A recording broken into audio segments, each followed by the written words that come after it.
ایک امتحان دنیا کا ہوتا ہے اور ایک امتحان دنیا میں آخرت کے لیے ہوتا ہے، اور ایک امتحان آخرت میں ہوگا۔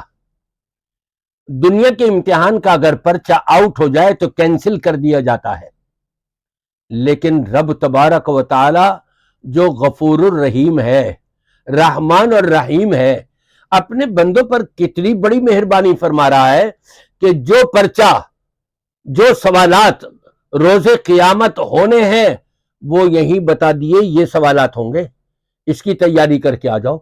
اور کتنے سوالات؟ نبی پاک صلی اللہ علیہ وسلم فرماتے ہیں لا تزول قدم ابن آدم حتی یسأل عن خمس،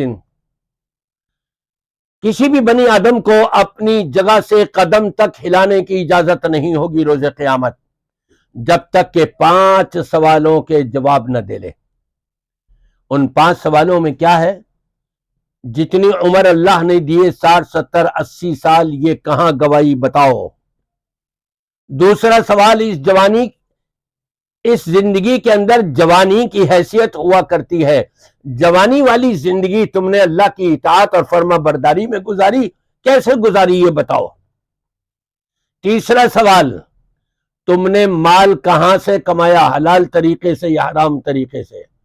چوتھا سوال، یہ مال تم نے کہاں خرچ کیا، اللہ رسول کی اطاعت اور فرما برداری میں یا اس کی نافرمانی میں۔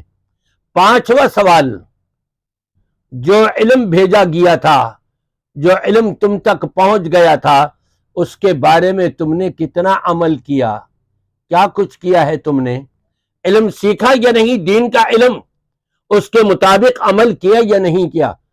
5 سوال ہوں گے، اور وہ پرچہ رب تبارک و تعالی نے اپنی وسیع رحمت سے آگاہ کر دیا اور بتا دیا، پرچہ آؤٹ کر دیا، اس کی تیاری کر کے میرے پاس آنا، یہ سوالات تم سے ہوں گے روز قیامت، اور ایک قدم بھی ہلانے کی اجازت نہیں ہوگی جب تک ان 5 سوالوں کے جواب نہ دے لو۔ اللہ تعالیٰ آخرت کا حساب ہم سب کا مسلمانوں کا آسان فرما دے۔